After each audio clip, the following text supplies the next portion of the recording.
jigéenu Sénégal njaay yéen a ngeen gàcce nga laama la leen di njukkale ndax yéen a ngi liggéey bu baax.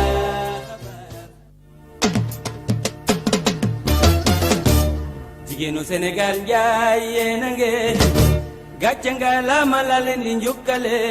asalaamaaleykum waa Sénégal asalaamaaleykum waa Prestige TV mbokki internet yi nga xamante ne ñoom ñoo safoo li nga xamante ne mooy seen Prestige TV jàpp ko ci www.prestigetv.com ñi nga xamante ne aussi ñoo ñuy jàpp aussi ci télé bi aussi ñu ngi leen di ñu suñu téléspectateur tamit ñu ngi leen di nuyu di leen namm parce que defoon nañu benn bër entre temps ci vacances yëpp da ngeen comme ni ma ko waxee rek bu xale yi soxlaawee mag ñi dañuy toog xaar te dañoo nekkoon kon ci waaru xale yi dellusiwaat nañu si seen émission Femme Leader Femme Leader nag comme ni mu leen ko waxee ay ndaanaan kulli fàttali lañuy jël dalal leen suñu plateau ñu wax ñu lan mooy seen lan la ñu def seen jaar-jaar ba nekk leader ak lan mooy seen i objectif ci li nga xamante ne mooy société bi mu nekk nag ay jigéenu jàmbaaru faqdan kii kenn du fi toog te nekkoo jigéenu jàmbaar boo xamante ne wax dëgg yàlla buñ la xamul tamit ñu ngi lay tudd tey nag ñu am plaisir di dalal benn organisation bu ñuy wax FAWE nag am ay daam yu am solo yu ci nekk ku ci mel ni tey jii suñu plateau ñu ngi fi am Ndeye Oumou Khayri Sall ñu koy wax madame Diouf nekk ci nga xam ne mooy chargé aussi des projets ñu amaat comme bu ñu nee organisation projet rek dañuy yotaat beneen chargé de projet ñu koy wax Bitiba madame Wat aussi nekk chargé de projet fi nga xamante ni moom mooy FAWE nag mbootaay la boo xam ne dafa ëmb ay jigéen alors dañu leen jox seen biir présentation ñu présenté wu Tata maa ngi lay ziar di am contentement di la dawal suñu émission bi nga xamante ni moom la ñu tuddee Femme Leader mu nekk émission phare ci biir Prestige Thiès nga xam ne képp jigéen bu fi toog rek jàppal ni leader la kon maa ngi lay ziar nga présenté wu wax ñu yaay kan. man tam maa ngi lay ziar chère animatrice man maa ngi tudd Ndeye Oumou Khayri Sall madame Diouf nekk chargée de projet au niveau du FAWE Sénégal donc je suis professeure de formation mais je suis à la retraite. D'accord alors ñu amaat si beneen wàll gi suñu benn tata xam naa moom sama mbokku pulaar la moom ñu koy wax Bitiba madame Wat aussi nekk aussi ci nga xamante ni mooy projet yi madame Wat ñu am plaisir di la dalal suñu plateau Femme Leader. asalaamaaleykum mbokk yi maa ngi leen di nuyu maa ngi remercier suñu animatrice bu yanj bi man maa ngi tudd Bitiba madame Wat jàngalekat laa woon parce que nekkatuma ci classe yi mais actuellement maa ngi ministère de l'éducation nationale coordonnatrice pédagogique nationale chef de bureau en histoire et géographie au niveau du ministère de l'éducation waaye maa ngi yëngatu ci FAWE ci affaire njàngum xale yu jigéen yi FAWE comme li nga ko waxee léegi je suis chargée de projet au niveau de FAWE Sénégal.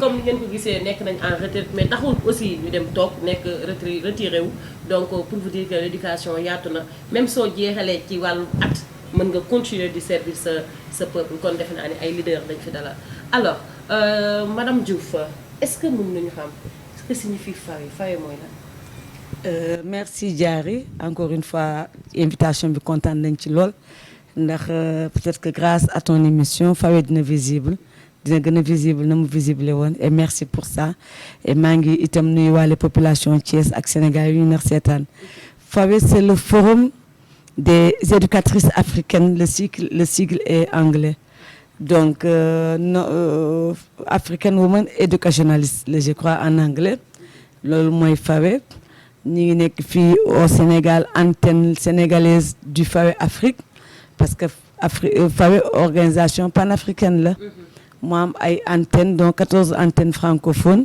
dont le Sénégal donc ñu ngi nekk fi di yëngatu ci jàngu xale yu jigéen yi ci autonomisation des femmes bëgg nañu xale yu jigéen dem école toog fa yàgg fa am ay ndam yu rëy ba génn bokk développement Sénégal bëgg nañu itam femmes yu autonome ba mu ñoom tam dugal seen loxo ci Sénégal mu jëm kanam ñëpp ñu lëkkaloo nag ngir xale yu jigéen ñi seen jàng baax te jub waaw loolu mooy FAWE. macha allah kon FAWE daal li muy yëngu ci mooy mbiru jigéen maanaam xale bu jigéen wala mu nekk une femme.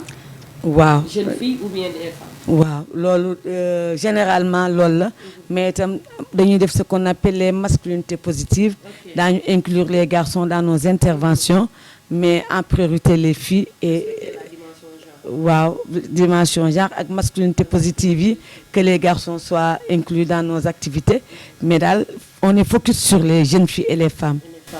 macha allah mën naa ne waaw. madame Watt yow dañuy delloo si tuuti ci li nga xamante ni mooy historique bu Fawe. waaw loolu dina ma neex parce que man formation historienne la au niveau de l'université Cheikh Anta Diop foofu laa génne jàngale naa histoire et géographie ci lycée yu bare ci collège yu bare ci dëkk bi. loolu weesu aussi ci presque ci membre fondateur Fawe Sénégal laa bokk parce que depuis 98 je suis point focal Fawe à Kaolack. Fawe nag comme ni nga ko waxee mbootaay boo xam ne ay jigéen ñu amoon vision ñu toog xalaat mbébétu Afrique ñu gis Afrique avancé wul suñu développement dafa metti condition dafa metti ñu xool ne Afrique jigéen dañoo bare te njàngum jigéen jamono jooju doxewul noonu demeewul noonu ñu xalaat daal nu ñuy fexe ba Afrique génn mënuñu ko def sans jigéen ñi te boo gisee jigéen bi xarañ ba mën a développer il faut mu jàng loolu moo tax ñoom dañu miser woon ci njàngum jigéen ñi ñu créer Fawe jigéen yooyu nag ay ministre de l'éducation la woon ak ay recteur donc dañu occupé woon ay postes yu baax ci seen dëkk léegi ñoom ñoo créer Fawe en 1998 yemule wuñu woon rek ci Fawe Afrique mais dañ ko yaatal ci yaatal bi nag la ñu créé antenne Fawe Sénégal en 1996 affaire bi di dox fu nekk ñu jëmbat fa ay points focaux ci jamono jooju à 98 ci laa nekkoon point focal à Kaolack jamono ji dox ba Fawe nag nekk ONG depuis 2001 ñetti jigéen nag ñoo jot a diriger Fawe fii ci Sénégal kenn ki mooy Aminata Tall xam naa ne xam nañ ko ci politique bi parce que nekkoon na fii Aminata Tall il a été ministre dernière fonction bu mu occupé mooy conseil économique président conseil économique familial conseil économique social et environnemental bu mu bàyyee mu jox leng bi beneen politicienne bu mag bu doon yëngatu ci PDS moo doon Mame Bousso Samb moom aussi elle était députée à l'Assemblée nationale moom Mame Bousso demee nag benn femme leader qui n'a rien à prouver dans le domaine de la société civile qui est membre de la COSIDEP, c'est Madame Anta Fall Bass.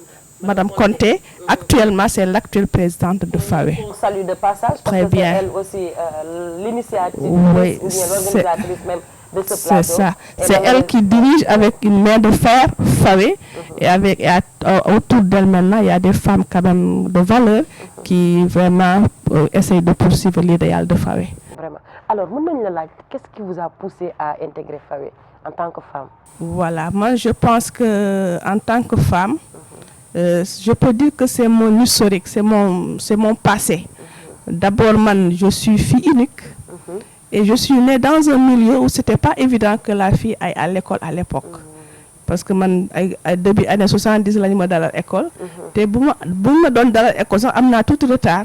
Parce que l'époque, faratuñu woon jàngum jigéen waaw dama tombé ci yaay boo xam ne dafa gëmoon jàngum jigéen parce que moom dafa jàng ñu génne ko école affaire bi metti ko mu ne su amaatee doom du mel noonu léegi nag man tamit bu ma duggee école ma xool xale yu nekkoon ak man école yëpp bu ñu duggee école ëppoon nañu 20 filles mais ñoom ñëpp dañoo bàyyi ñett rek ñoo ci am dem école enseignement supérieur ci loolu nag ñuy dem man luy xam ne dina tax jigéen jëm kanam dama ci bokkoon léegi nag bu ñu nekkee Kaolack ñuy wut point focal puisque dama doon yëngatu ci foyer socio-éducatif ci encadrement élèves yi inspecteur bu fa nekkoon nag tabb ma dugal ma ci Fawe ma nekk point focal et depuis lors maa ngi ci bàyyiwuma yaa ngi ci gis sa bopp bu baax enfin, on n'a pas de salaire, c'est un travail bénévole.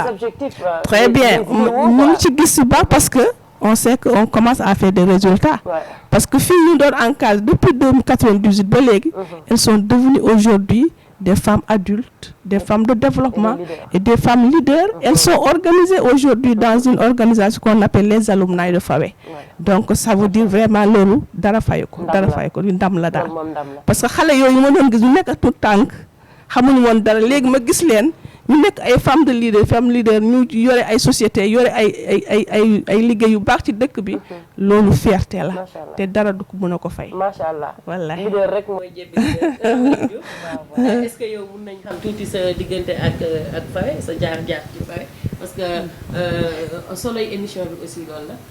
leader bi fi toog il faut nga wax fi nga banqaas yi nga nekk naka nga def ba yegg si fa pour mu nekk exemple ci xale yi parce que vous êtes des modèles. Wow, merci encore Diary. En fait, j'étais professeur de français au lycée de Niabo. Au bout de 15 ans de classe, je suis conseillère pédagogique itinérante. Ça veut dire que j'étais au niveau de la formation des profs et d'encadrement.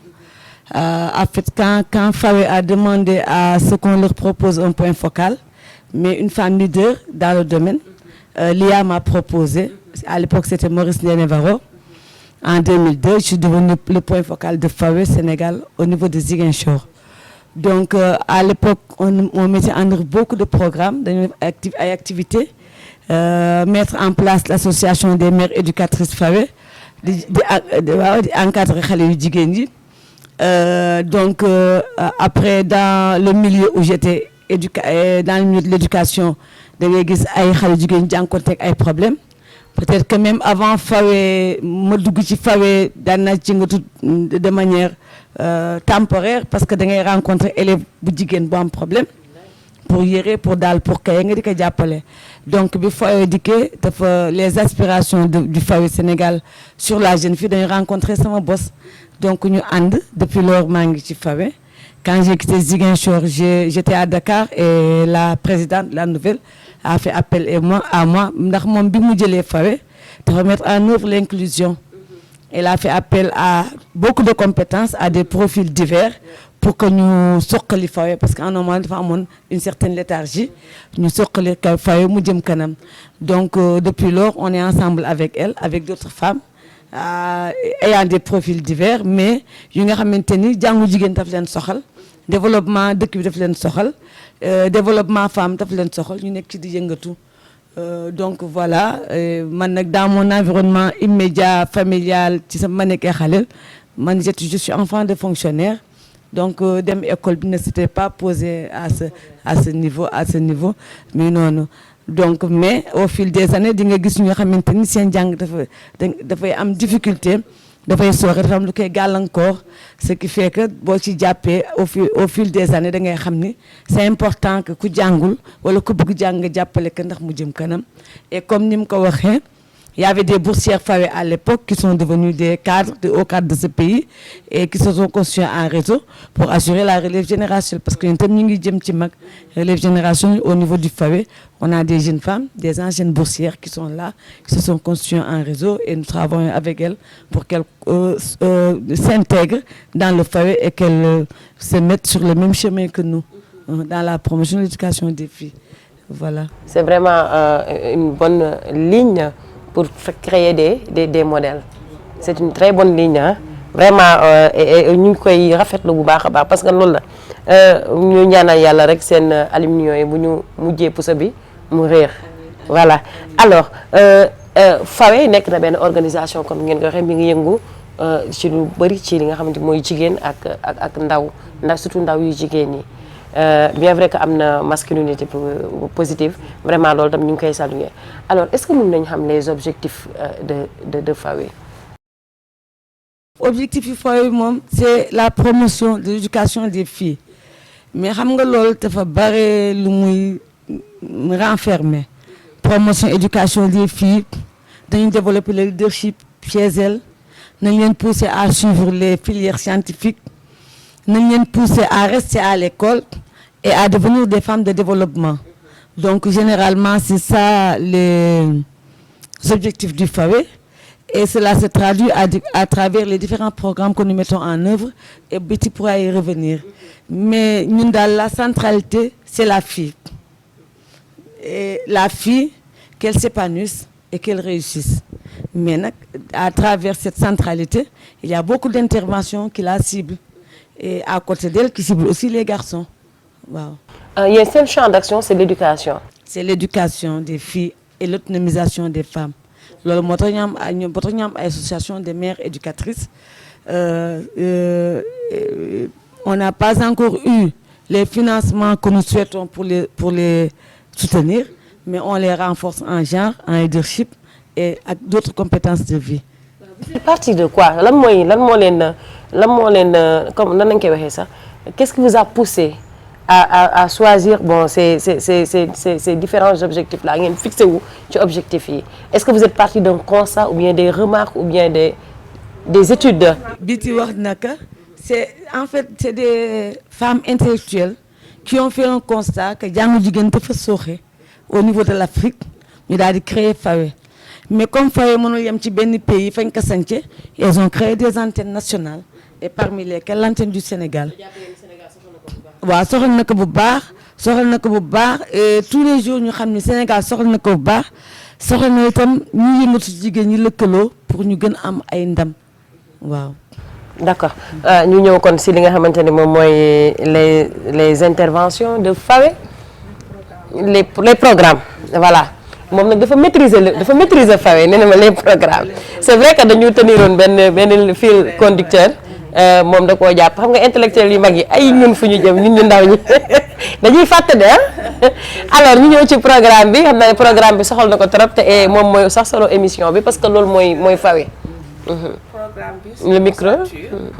c'est l'ossature parce que programme bi mooy indi intervention yi programme yi mooy les offres. waaw parce que soo dee organisation da nga war am programme.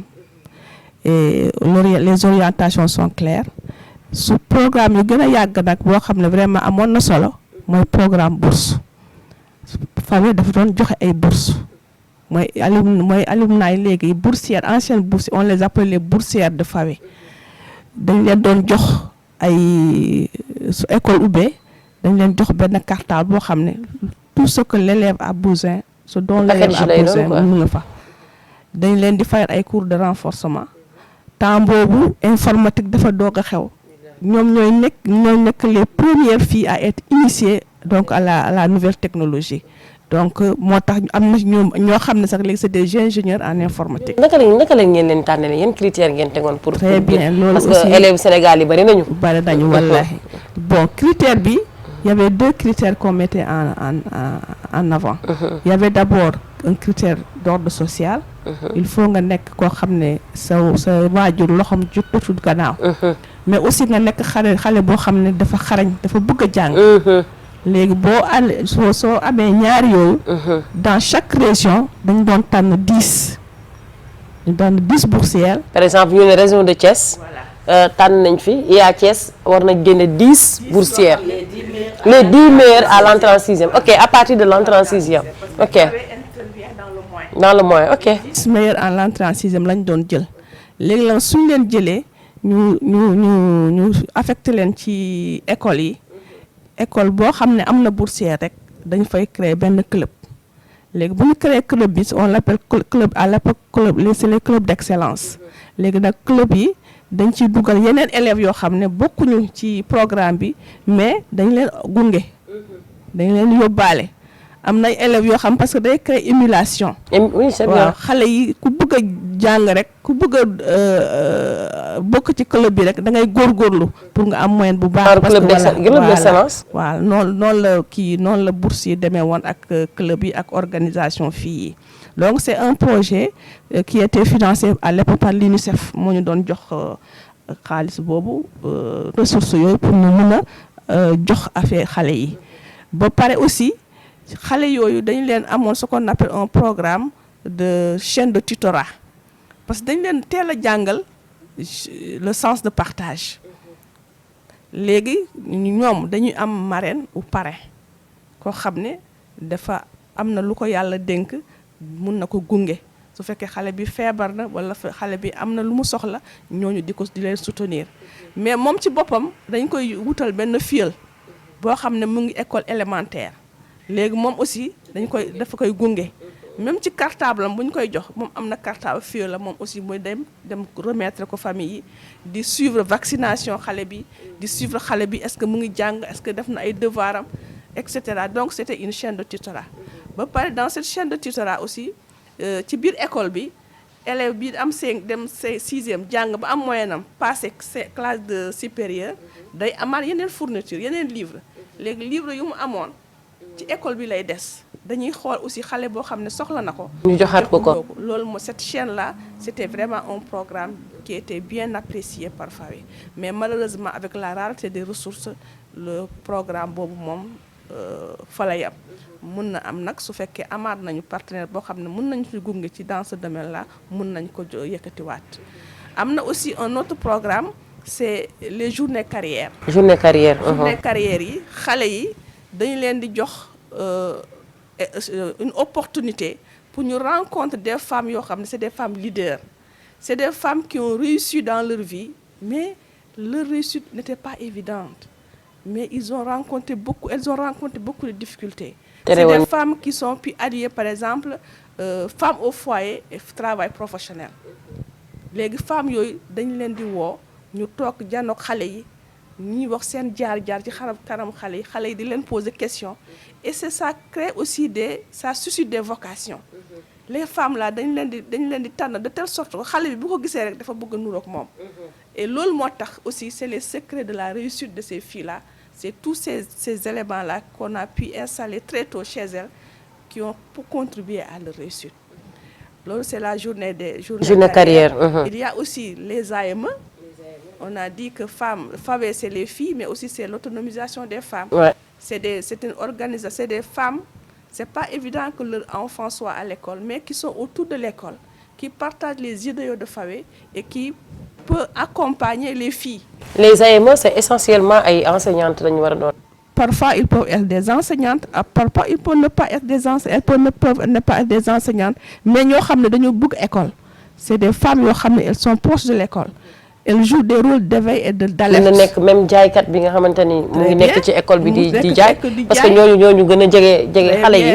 xale bi bu amee problème dina ñëw jege ko wax ak moom et très tôt s'il y a des problèmes on les règle à temps waaw parce que on s'est rendu compte qu'il y a des filles qui sont à l'école qui vivent des drames c'est des enfants yoo xam dañ leen confier à la maison il y a des difficultés mais très tôt si vraiment on arrive à détecter ces difficultés là mun nañu ko trouver vraiment des solutions donc ça c'est les AME. Il y a aussi les STEM.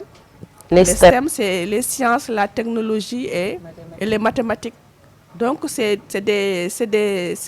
un programme qui encourage les filles à embrasser les filières scientifiques parce que xam nga y a beaucoup de stéréotypes. ñun suñu mbokk jàngalekat yi parfois dañuy utiliser langage boo xam ne day décourager jigéen yi ñu ne les mathématiques ne sont pas faites pour les filles waaye yow demal defi anglais demal jàng langue yow jigéen nga et cetera donc dañu créer de telle sorte que la fille là elle aura le courage de choisir une filière scientifique et d'y rester donc je pense que su fekkee am na lu ma fàtte Madame Diouf, vous pouvez compléter. Ouais, je crois que c'est ça et que ces programmes-là sont mis en œuvre à travers nos projets. Donc, par exemple, pour le programme STEM, on est dans le Pikine Guédiawaye où nous encadrons des filles, 150 filles, dans les disciplines scientifiques et en français, parce que c'est la langue de base, et que ces filles-là ont fait de très bons résultats. Depuis qu'on a commencé, on a eu toujours 100% au BFM. Et 92 à 99% au bac. Et grâce à cet encadrement-là, lycée Bignekon, lycée El Hadj Ibrahima Diop, on a pu faire de sorte qu'une fille soit en terminale S1, alors que là-bas avec le projet, amul une fille en terminale S1, mais grâce à l'encadrement et tout, au renforcement de capacité, au cours de soutien sur les matières scientifiques, une fille finalement comme dit dem ci série terminale S1. Donc ces programmes-là yi mu évoqué léegi on les met en œuvre à travers nos différentes interventions dans le Kolda avec le projet Educo où nous avons pendant 4 mois formé des élèves, plus de 4000 élèves au genre, au leadership et à l'entrepreneuriat.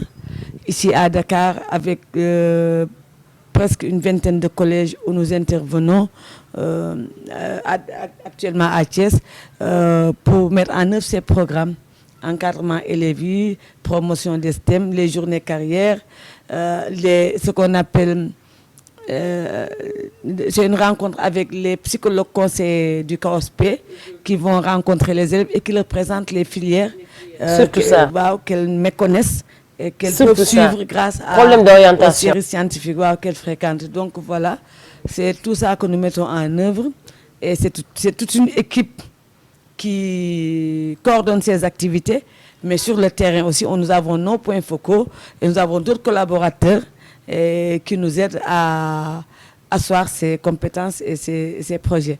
Et il faut dire que dans tout ce que nous faisons, nous collaborons parce que nous avons une convention avec le ministère de l'Éducation et ce que nous faisons est validé par le ministère et nous collaborons étroitement avec les IA et nous passons par eux pour avoir les professeurs et les élèves. Donc, IA bi mooy suñu interlocuteur, c'est lui qui nous oriente, c'est les IA qui nous proposent les établissements où nous intervenons. Quand il faut convoquer des profs, c'est les IA qui les convoquent.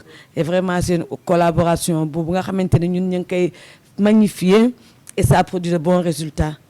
IA bu ñu dem fu ñu war intervenir, que ça soit à Kaolack, que ça soit à Kolda, que ça soit à Dakar ou à Thiès, vraiment ñu ngi magnifier, ñu ngi louer collaboration avec les IA. Au niveau du ministère, on est avec la DMCG, on est avec la CGE essentiellement, mais les autres directions aussi parfois interviennent dans nos activités. Et vraiment ça, il fallait que nous workions parce que nous tamit ñu ci absolument ay partenaires lañu et des partenaires qui vraiment nous facilitent la tâche. Wow. Alors vous avez tantôt permettez parce qu'on a oublié 2 programmes phares de FAWE. C'est la pédagogie sensible au genre. Pédagogie sensible au genre, c'est activité boo xam ne dañuy tàggat jàngalekat yi parce que jàngalekat yi tàggat lañ leen pour ñu mën a jàngale mën nañ jàngale mais parfois su fekkee jàngalekat bi préparé wuñ ko mu nekk sensible au genre dina am lu mu bàyyi mooy bu fexe ba xale bu jigéen bi am na ce qu'on appelle en français des besoins spécifiques. xale bu jigéen bi am na ay besoins spécifiques xale bu góor aussi mun na am na ay besoins spécifiques léegi ñu former leen pour ñu mun ko ràññee ñu mun a ci seen jàngale seen intervention ak nu ñuy waxee xale jigéen yi ak xale góor yi ñu bañ leen heurter bañ leen décourager. Donc là aussi ñu ngi koy def actuellement sax xam naa ne bu mu xëyee dina ci ñëw bokk na ci suñu module de formation. beneen bi mooy approche tout semé boobu comme que waxoon nañ la FAWE Afrique centrale la juddu langue swahili la tout semé mooy exprimer-nous librement et sans gêne mais avec respect. léegi c'est une approche boo xam ne day réhabiliter xale bu jigéen bi daf koy jàngale autonomisation daf koy jàngale nu muy xamee boppam nu muy xamee école am nu muy identifier ay problèmes et problème yi bu ko identifier mu jéem a analyser boo xam problème bi lan moo ko indi lan moo tax ma am problème bi lan laa war a def pour ma surmonter problème bi kan moom war a jàppale. léegi nag su solution yi nag dañ koy jaarale ci théâtre genre sketch quoi. genre sketch léegi bu ñu identifier problème bi dañ koy def sous forme de théâtre léegi ci théâtre bi nag loolu moo indi problème bi nu mu mel ci théâtre bi lay génne. voilà léegi suñu paree nag dina am débat normalement tout semé suñu koy def ñëpp communauté bi yëpp day toog. benn approche la quoi. approche voilà loolu aussi ñu ngi koy implanter ci école yi. def nañu ko ci école yu bare def nañ ko Kaolack actuellement sax danañ ko def fi formation pour les élèves de Thiès. Et peut-être aussi on aura aussi un atelier à Dakar pour les élèves de Dakar et avant ça def nañ yeneen atelier yoo xam ne sur ça. Maintenant solution yi bu génnee nag solution yi dañuy transformer en plan d'action léegi ñu régler ko dans l'école et vraiment on a vu que avec cette approche-là on a créé des élèves leaders. Des élèves leaders. Alors, vous avez tantôt parlé de 150 élèves filles au niveau de Pikine Guédiawaye qui ont été vraiment encadrés. Ça me fait penser à ce qu'on appelle un vœu qu'on avait souhaité. C'était un lycée de filles au niveau des académies. Est-ce que FAWE mi ngi penser sur la création de ces lycées d'excellence-là pour les jeunes filles au niveau des régions? waaw FAWE moom ONG la. Donc peut-être que création lycée. accompagner quoi. ne lui revient pas mais tout ce qui permet de promouvoir la jeune fille daf ciy nekk donc su amoon ay lycée d'excellence dans les régions aussi fawe dina leen cibler pour encadrer leen ça moom je crois que c'est notre démarche quotidienne fu xale bu jóge nekk dañ koy fekk pour mu jëm kanam ci jàngam ndax mu réussir parce que je l'ai dit dans une de mes émissions avec Ndeye Narbé et Yacine Diong que je fais un coucou de passage ma ni leen chaque année vous faites ce qu'on appelle Miss Math, Miss Science. Chaque année, on a des boursières au niveau de la région. Nous avons l'académie vraiment, nous les accompagner. Donc, moi, le programme qui est nous avec l'AME qui est ici à Thiès. Donc, la présidente nous avons aussi un coucou. Dikoziar si travail remarquable que nous avons fait. Je fais mes calculs. Chaque année, au moins, nous avons 10 filles. Miss Math, Miss Science, si nous regardons au moins à peu près une trentaine. Si on se battait ici à Thiès, Thiès a un lycée d'excellence. Même si chaque année, nous faisons 30 filles. Au bout de 2 ans, tu as 60 filles. 60 filles excellentes dans une académie. Est-ce que vous pesez le poids que ça fait au niveau de l'éducation? Donc, au lieu que les IA vous accompagnent, donc même si vous ne construisez pas, même si vous faites que vous les créer aussi, mais les idées sont là et vous pouvez aussi nous accompagner. Parce que nous pouvons capitaliser. Parce que dans la région de Thiès, nous la maîtriser, nous la si nous capitaliser, nous pouvons la promotion des filles sur les matières scientifiques. Parce qu'ici à Thiès, il n'y a pas que les filles seulement, mais il y a l'inclusion. Il y a les élèves qui sont au niveau, par exemple, de l'INEFJA. Et ces élèves-là, les matières scientifiques, nous les en rate parce qu'elle éprouve d'énormes difficultés. Ça demande d'énormes moyens pour faire ces matières scientifiques. Alors, Fawe. Donc, c'est ce que je disais que nous, pour les jeunes, nous fay fekk dañu bëgg su mënee jàng ñu yokk ba mu gën mën jàng su mënul jàng ñu fexe ba mu mën jàng. Donc, pour lycée d'excellence, on a Fawe en sera heureux, c'est une ONG. Fawe en sera heureux. Et dañ ciy dugal suñu loxo itam. Parce que ñu ngi dugal suñu loxo ci yenn écoles yi. Comme fekkente ne dafa am un lycée d'excellence ou bien des lycées d'excellence dans le Sénégal, ñun tam dañ ciy ànd bu baax a baax. Bien qu'il y ait 2 lycées de jeunes filles, je crois, Mariama Ba et lycée Ahmed Fall, et un lycée d'excellence, lycée Kennedy 3, et un lycée à Diourbel mixte avec des garçons et des filles. Donc, orientation établie, nous faut pour accompagner positivement les filles, nous devons y être. Wow. Machallah. Oui, Madame Watt. Fawe dans ses stratégies, met en avant le plaidoyer. Plaidoyer su fekkee am na idée boo xam ne émergé na nit ñi xool gëstu ko xoolaat ko xam ne lii bu amee dina am njëriñ ci njàngum Sénégal mun na dem foo xam ne fu ñu koy mbébétee fu ñu koy les décideurs argumenté jox leen donc plaidoyer moom mun nañ ko et léegi actuellement Fawe Afrique mu ngi proposer les centres d'excellence. waaw xam naa ne Oumou Khaya dina si ñëw parce que loolu bokk na ci lu ñu indi tey. dinañ ci ñëw d'accord. waaw centre d'excellence yi mais c'est des centres d'excellence yoo xam ne dañu bëgg améliorer école bi nu mu mel. C'est pas des centres pour des jeunes filles exclusivement pour des jeunes filles, mais c'est des écoles sensibles au genre yoo xam ne xale bu jigéen bi lu mu soxla ci école bi de war na ko am. école yooyu du xale bu jigéen bi du gis mbaax rek toog këram. GSM bi parce que mënul ñëw école parce que toilettes yi setul parce que toilettes yi ne sont pas séparées parce que les toilettes leur position xam nga même position toilettes yi nit ñi duñ ci bàyyi xel mais c'est important am na ay xale dañu am pudeur génn ñu leen di xool ñuy dugg ci toilette ça c'est l'éducation. dañuy rus te am na ay écoles yoo xam ne toilette dañu ne fang. C'est vrai, ils pensaient à la sécurité, mais ils n'ont pas tenu compte de réalités socio-culturelles. Ouais. Voilà, donc école yoyu nak on est en train donc de théoriser sur ça, de renforcer les capacités des chefs d'établissement pour suñuy gérer cette école yi ñu jéma dem école yo xamné mel na nonu. Maintenant, dans le cadre de nos activités de plaidoyer, peut-être nous pouvons prendre en charge donc ce volet-là pour voir. Ça c'est important parce que hier on était sur le terrain. on était au lycée technique de Thiès.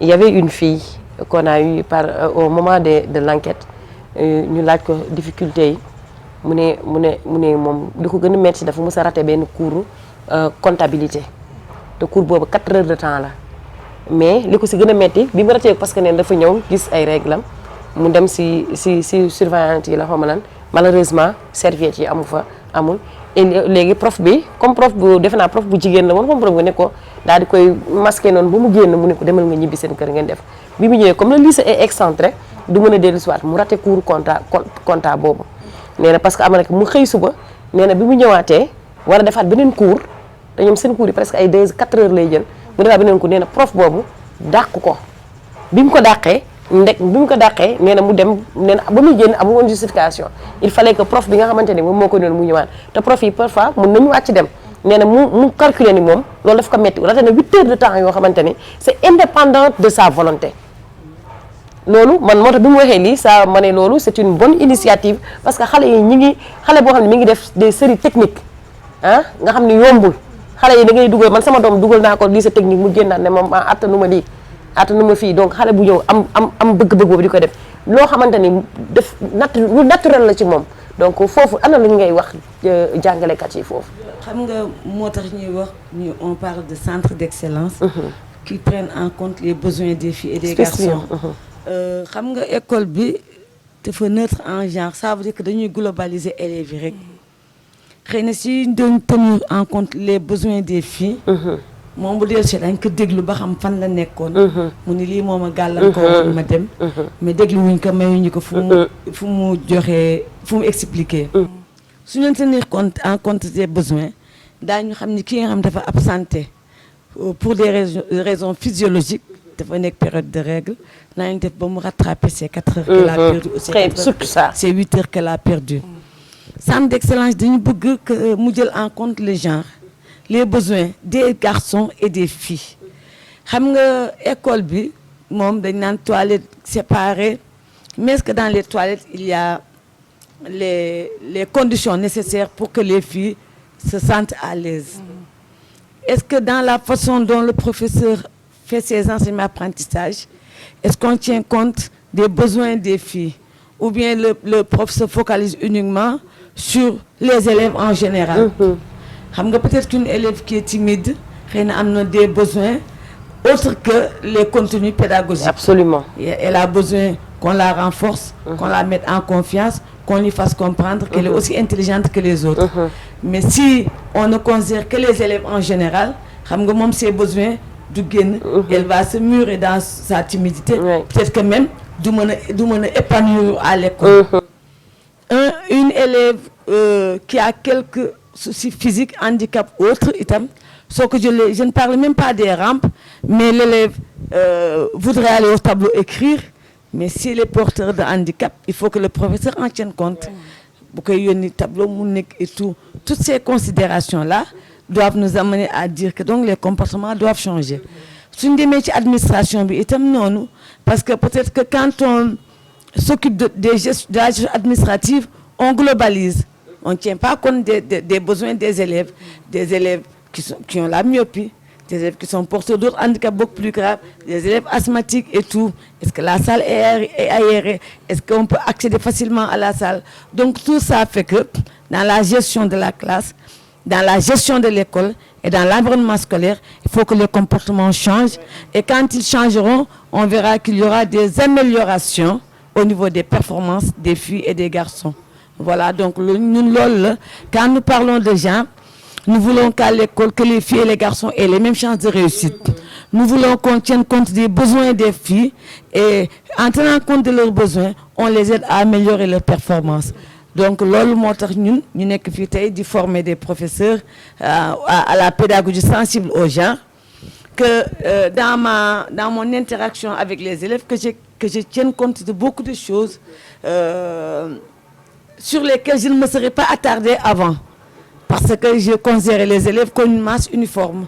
Mais il y a des individualités, il y a des particularités, il y a des spécificités dont on doit tenir compte pour que l'élève puisse s'épanouir dans parfaitement, Madame Diouf, parfaitement. defe naa ni loolu leer na nañ Alors, pour les interventions, Madame Watt, quelles sont les interventions ou bien les projets mis en œuvre par FAWE actuellement? Oui, actuellement, FAWE, peut-être Oumou Khairi va revenir sur les autres parce qu'il y a beaucoup d'interventions.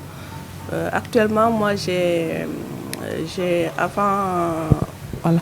d'abord, pendant la Covid, on a mis en œuvre un projet qui était à la recherche des femmes ou des groupes de femmes qui ont recherché ce qu'elles ont fait pendant la Covid pour la continuité éducative des filles.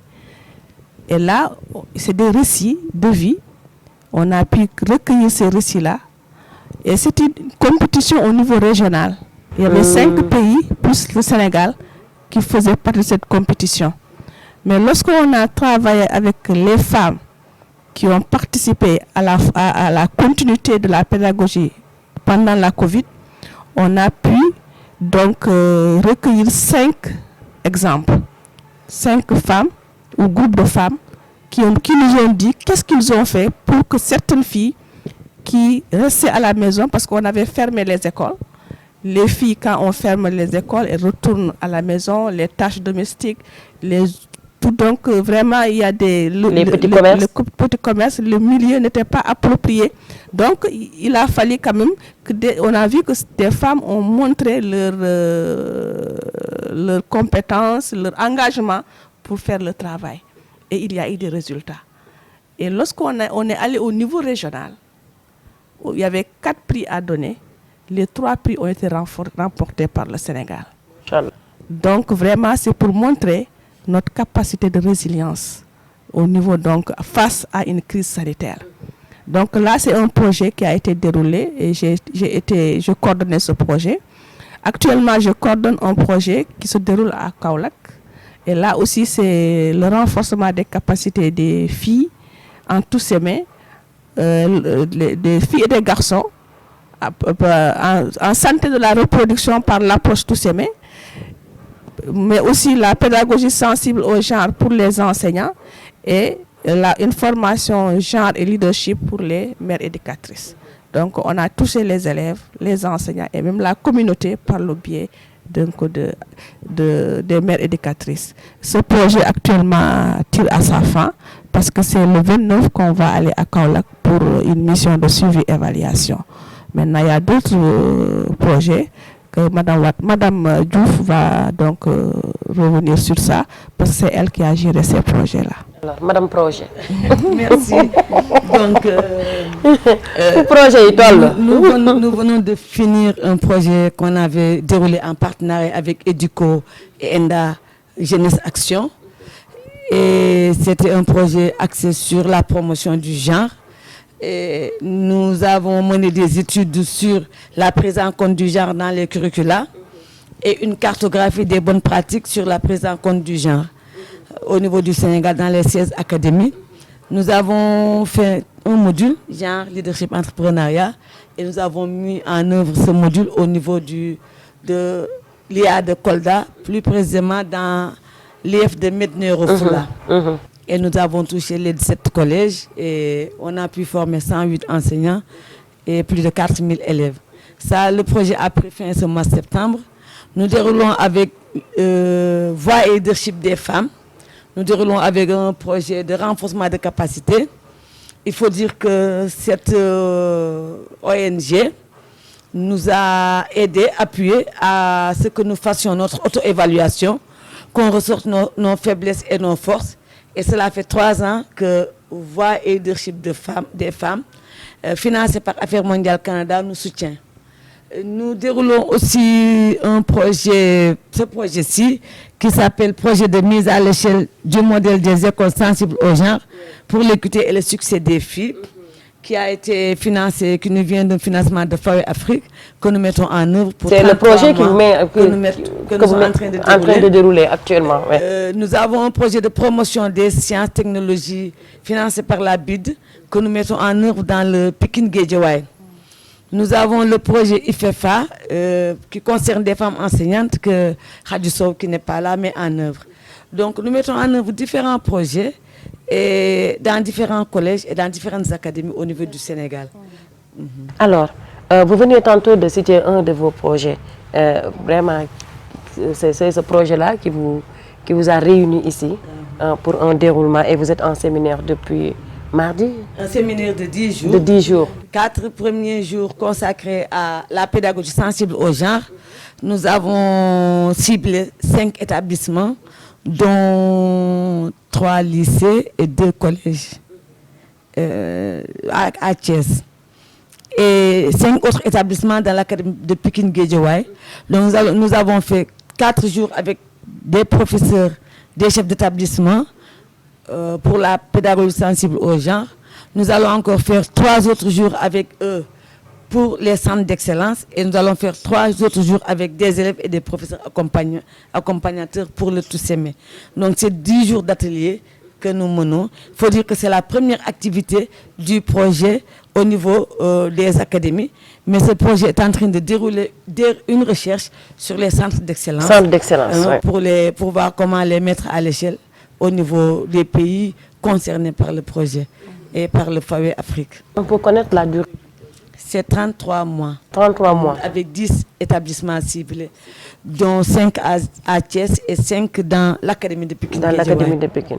Alors, comment comptez-vous les dérouler, surtout en accompagnement?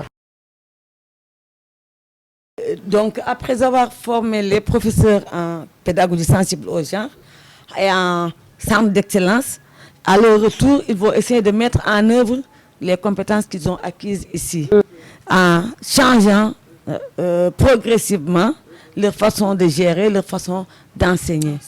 Et les élèves vont mettre en place un club Toussaint qui va faire la promotion du leadership des filles.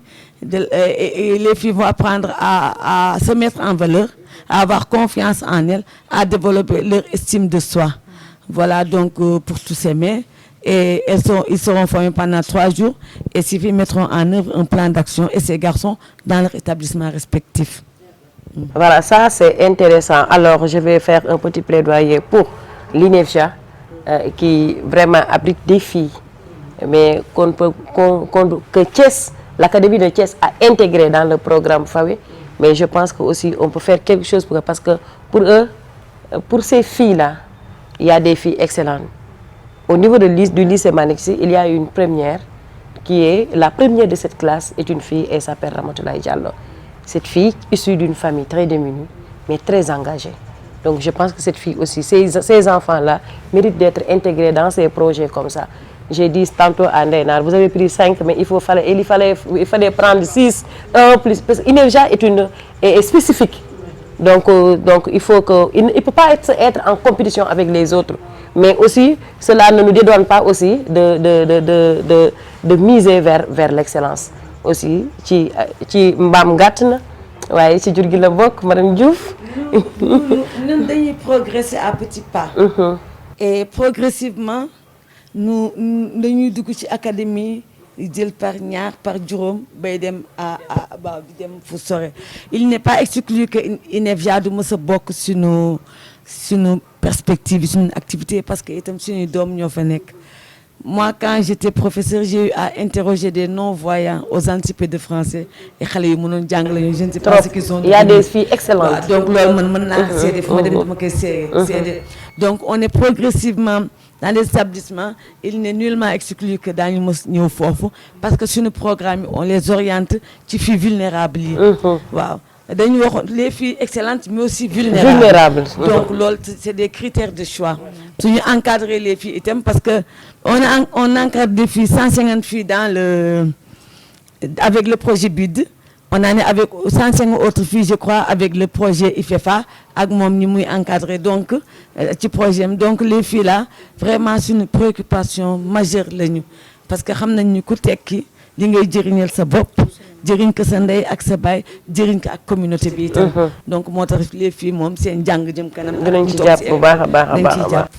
Pourquoi pas on a le projet qu'on est le programme qu'on est en train de dérouler à Kaolack, c'est le programme CLE qui a financé ça eux vraiment ils sont dans l'inclusion. Ils sont dans l'inclusion, même dans les critères de choix des cibles élèves, on a mis l'inclusion et on a parmi les cibles, il y a des élèves qui sont malvoyants, qui sont dans le projet. Donc si effectivement on arrive à élargir le domaine, on l'amène à Thiès, et certainement cette école sera dans la visée de Nous espérons que le projet vous dugué Thiès INEFJA dina ci bokk parce que y a INEFJA à Kaolack aussi. Vous savez, INEFJA est ouvert actuellement dans 5 régions du Sénégal, à savoir Kaolack aussi en fait partie. Donc quand vous dites ça, je confirme et je vous conforte dans ce que vous dites. Alors, je pense que le temps nous rattrape. Comme gars yi ni ñu koy waxee ne temps bi dañu xoj dafa gaaw. Quand j'avais dit 1 heure de temps à Madame Diouf, il m'a dit vous voyez que on a épuisé totalement pour vous dire que l'éducation est vaste. Ce que vous faites là, ce que vous êtes en train de faire est tellement, vous êtes tellement passionné dans ce que vous faites que vous ne m'avez même pas senti l'heure, parce que li ngeen di def nii loolay dëgg li ngeen di def moo wóor mais nag du ñàkk ci liggéey bi aussi mu am ay gàllankoor madame Watt. Est-ce que les difficultés ñu tënk leen en 2 minutes waaw difficulté yi nag xam nga ñun moom ñi nekk fa yëpp c'est du bénévolat kenn amu fa salaire. Wallaay. On fait du bénévolat. Parfois même on met nos propres sous pour vraiment renforcer ou soutenir une action. Donc d'abord c'est la rareté des ressources.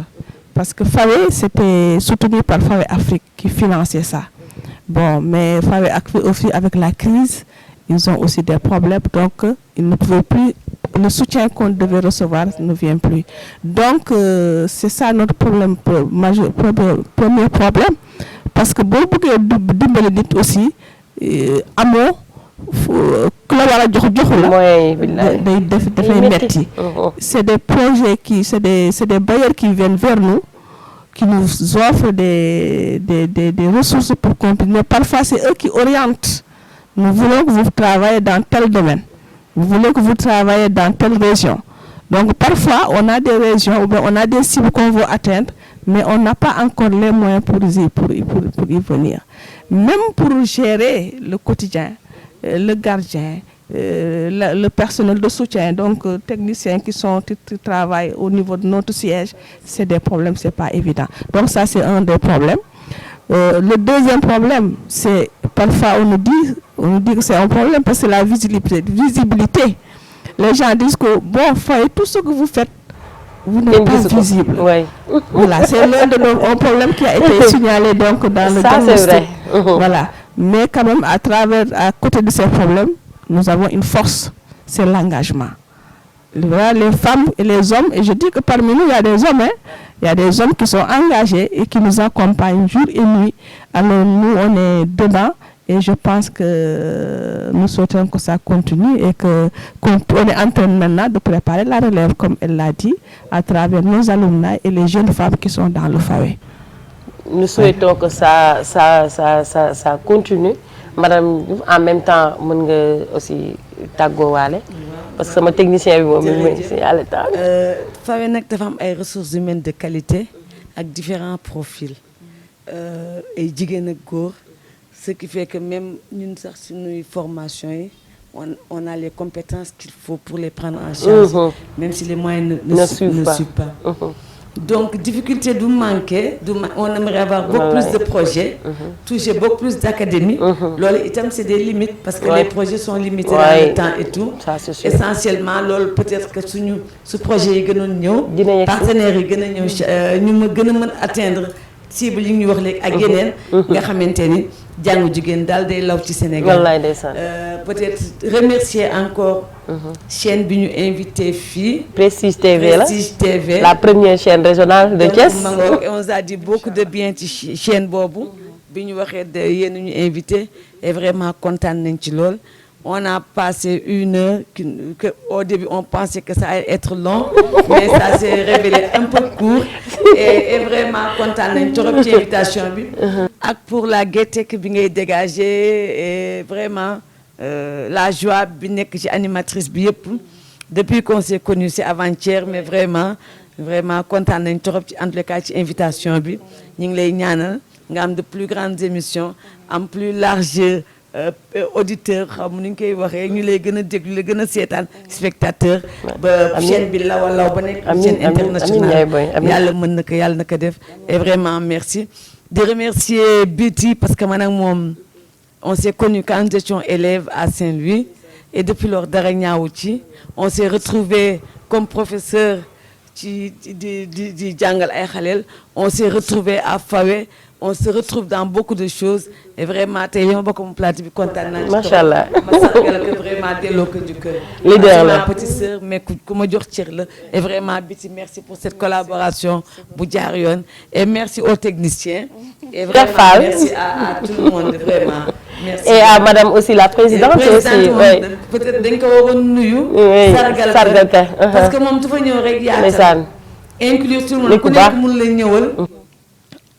xam naa ni am nga xam-xam ñëwal nga indi ko ci Fawe itam dolli la vraiment présidente moom la yoroon njëkk nuyu moom daal politique am mooy inclusion na nga ñëw bokk wane li nga mën ñu liggéey àndandoo Fawe am ndam ñu ngi ko ci remercier bu baax a baax taf ñuy valoriser nag bu baax a baax dans tout ce que nous faisons taf ñuy valoriser jox nañu cër vraiment merci à la présidente madame Anta Fall Basse-Conté et merci à tous les membres de Fawe Sénégal les points focaux ñi nekk dans les régions ñi liggéey ñun ak les membres du comité exécutif c'est un groupe de femmes mais vraiment qui abat un travail vraiment important moo tax Fawe jëm nii kanam et yàlla na yàgg amin kooku moom moo nekkoon ki nga xamante mooy Ndeye Oumou Khayri Sall madame Diouf moom mi nga xamante ni tey moo nekkoon chargé des projets madame Watt aussi moom moo fi nekkoon madame Watt une seconde pour nga remercier aussi nga tàggoo parce que tamit moom mooy kiiwu ligne de kiiwu émission bi. Merci beaucoup merci s'il y avait un mot beaucoup plus fort que merci. Machallah. Merci Prestige TV. Merci aussi, comme elle l'a dit, à Madame la Présidente Anta Fall Basse, qui ne ménage aucun effort pour nous mettre à l'aise, pour nous mettre dans des conditions, malgré les difficultés. Vraiment, elle nous accompagne et elle nous valorise. Franchement, et je sais qu'elle a beaucoup contribué à notre formation en tant que femme leader. Machallah, elle a beaucoup contribué dans notre formation. Defe naa ne yéen it du ngeen mujjee pousse bi mu réer di ngeen contribuer ñu ci suñu formation en tant que femme leader. Alors di wax ne mi ngi noonu seen émission femme leader tey ñi la leen indiloon gis nga deux grandes dames mais ni ñu waxee xam ngeen ñii ku gis seen jaar-jaar gis liggéey bi ñuy abattre fii ci biir société bi ngeen xam ni kon ñii ay femme leader lañu jigéen ñi desuñu ginnaaw te duñu mës a des ginnaaw. Alors tey jii seen émission femme leader lii la leen indiloon muy Fawe nekk organisation boo xamante ni liggéey ci li nga xamante ni moom mooy njàng ak li nga xam ne moom sa bopp jigéen ñi kese xale yu jigéen ñi moo leen ñor kon Fawe mi ngi noonu tey nag du ma leen bàyyi te du ma remercier kenn bu ngeen gisee tey robe bu yànji bii ma sol ñu ngi ci octobre rose waa hôpital régional ñoo ma ko décoré Mariétou Thiam Coulibaly professeur nekk chef de département foofu ci maternité ba wax dëgg yàlla ànd koog son équipe ñoo ma solal sañ seen ma tey sañ seen bu rafet bi ci octobre rose bi mënu ma ko woon fon ci octobre rose bi nag parce que dama nekkoon sur le terrain waaye tey bi ma toogee sama plateau yànji sañ seen naa di leen ñaanal yàlla seen xam-xam yàlla na yàgg macha allah malaat yi am cancer tata yàlla na wàññeeku ci Sénégal ba duñu soxla radiothérapie ak chimiothérapie yi loolu la ñuy ñaan yàlla ci octobre rose bi mais di remercier aussi sama technicien bi nga xam ne moom laa àndaloon tey sama xulóowaale Cheikh Fall ak suñu chauffeur bi nga xamante ni mi ngi toog fii di ñu xaar boobu ba léegi macha allah di leen wax ni chapeau mais liggéey bi moo demee noonu sonn ngeen heure bi waroon na fekk ngeen wàcc mais bëgg mu baax bëgg tamit prestige jëm ca kanam ci ay émissions yu mucc ay parce que femmes yi am leen yombul donc suñu leen amee ñun fii ci Thiès dañ cee war a profité pour taaxeer li nga xam ne mooy seen ndax xam-xam jóg na fi mais njëriñ aussi génn na fi alors di leen waaw ñu remercier waa JB hôtel résidence JB ñoom ñi nga xamante ni ñoom ñoo ñu dalal tey may ñu aussi ci bërëb bu yànj bii ñu ñëw wax dëgg yàlla tourné fi c'était pas du tout évident donc waa JB ñu ngi leen di gërëm bu baax surtout gestionnaire bi ak directeur bi macha allah. alors di leen jox dig daje ba beneen yoon ci beneen émission waaye may remercier tey Aïda moo jaar ci bopp bi ak kanam gi Aïda Salon la ay waay dikkati naa de ba beneen yoon ci beneen émission Femme Leader weer bii di ñëw incha allah. jigéenu Sénégal njaay yéen a ngeen gàcce nga laama la leen di njukkale ndax yéen a ngi liggéey bu baax.